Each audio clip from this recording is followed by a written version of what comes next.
Alam mo, Florence, alam ko naman na hindi mo gusto yung anak ko. Pero, hindi naman kaya mas maganda na mabaon na lang sa utang ang anak mo kesa naman sa mabaon siya sa lupa. Yun, sigurado ako, hindi na siya babangon. Wala eh. Gusto mo dragon fruit? Ang tamis nito.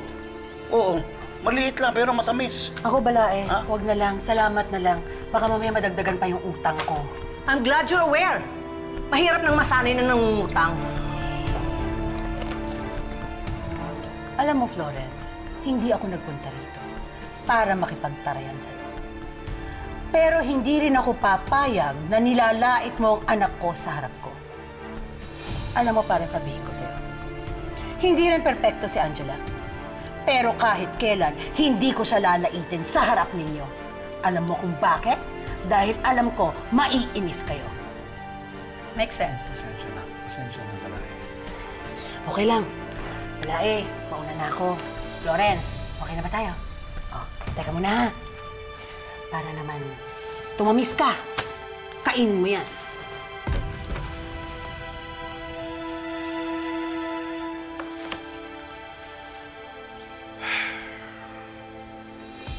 Oh, tara sa garden.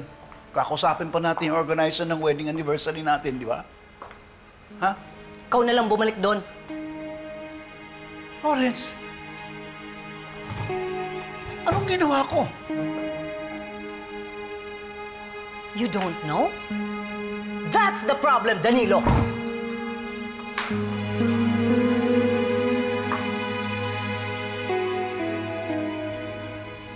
Nililipat na si Mami sa ICU. Nakomatos kasi siya pagkatapos niya na-revive sa heart attack. Kamusta naman si Tita? Magiging okay ba siya? Tinapat ako ng doktor eh. Mababa daw yung prognosis. Pwede daw siya maging vegetative state. Mas pwede din siya pamatay. Ano naman sana?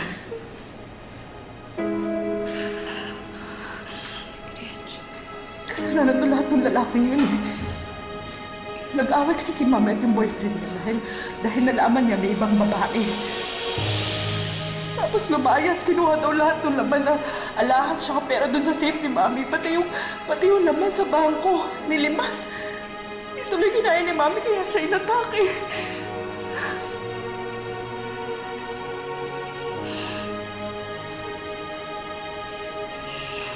Nabiktima na naman si Mami ng isang kabit. Kaya sana lahat ng kabit mamatay na! Mamatay na sila lahat! Bes, huwag ka sabihin yan. Bakit? Iniisip mo ba si Chloe? Kasama naman talaga siya doon ah! Hindi ka ba nagagalit sa kanya? Siyempre, galit ako sa ginawa niya.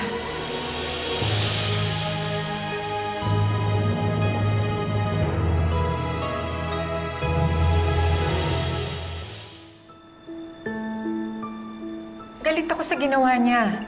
Pero hindi ako galit sa kanya. Ayoko siyang i-judge over her biggest mistake. Pero magkakaibigan pa rin tayo, di ba? Ayokong kalimutan yun. At syempre, ayokong i-wish na mamatay siya.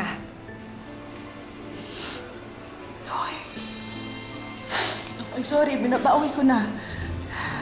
Galit lang talaga ako. Pero sa ngayon, hindi ko siya pwedeng isipin dahil ang priority ko si Mami. Na-report na ba sa police yung boyfriend ni Tita Bing? Oo. Pero unfortunately, hindi ko siya nakikita.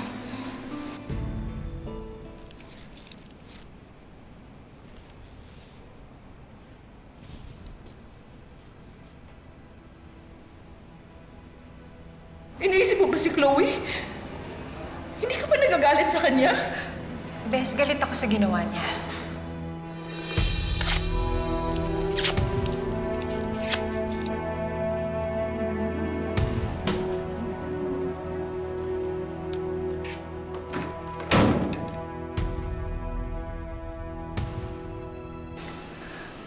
Naningan ko na kasi si Mami tungkol dito eh. Kung nakinig lang siya sa akin, edi sana pigilan ko lahat ng to. Ano pala, pwede pwede ka rin mag-time loop. Kaya na nangyari kay Angela. Time loop? Naka-experience ka ng time loop, Bes? Paano? Ano nangyari? Kailan?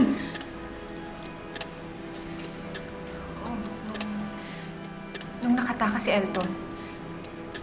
At paulit-ulit niyang gustong patayin si Bernard. Tapos napigilan mo yun dahil sa time loop? Hindi ko alam kung dahil ba sa time loop yun o baka isang mahabang bangungot lang. Hindi ako sigurado. Kay Gretchen ko nalaman yung time loop. Siya nagbigay ng idea sa akin ng time loop na yun.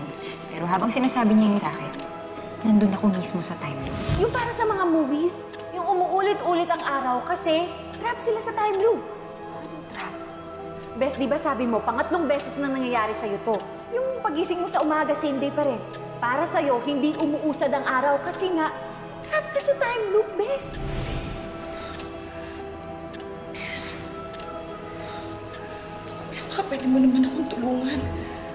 Gusto ko kasi ibalik yung oras para mapigilan ko si Mami na magtiwala doon sa lalaki yun para hindi na mangyari tong mga to.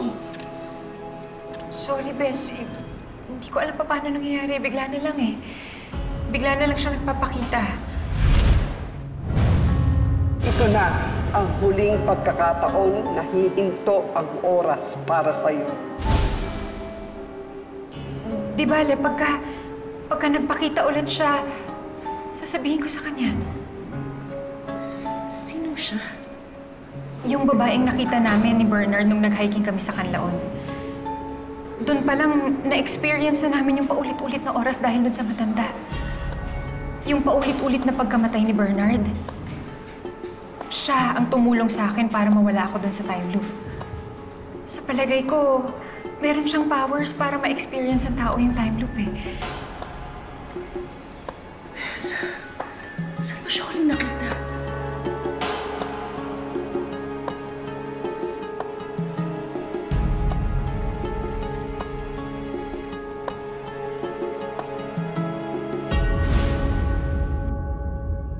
So ayaw mo mag-celebrate, ganon? Masyadong pakitang tao na. Maraming seremonya. Danilo, bakit ka ganyan? Gusto mo na ba akong hiwalayan? Siguro hindi mo palang natatry, pero isave mo yung pagmamahal mo sa isang lalaking hindi kay kakansa. Matatapos lang yung relasyon na yan kapag ka nalaman ng asawa ni Jerome yung relasyon nila ni Chloe.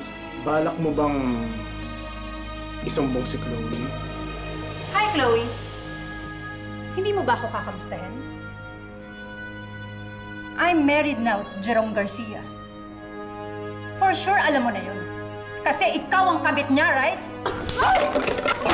Bitawan mo ako! Stop! Huwag mong ipagtanggol yung kabit na yan! Hindi siya kapit dahil girlfriend ko siya!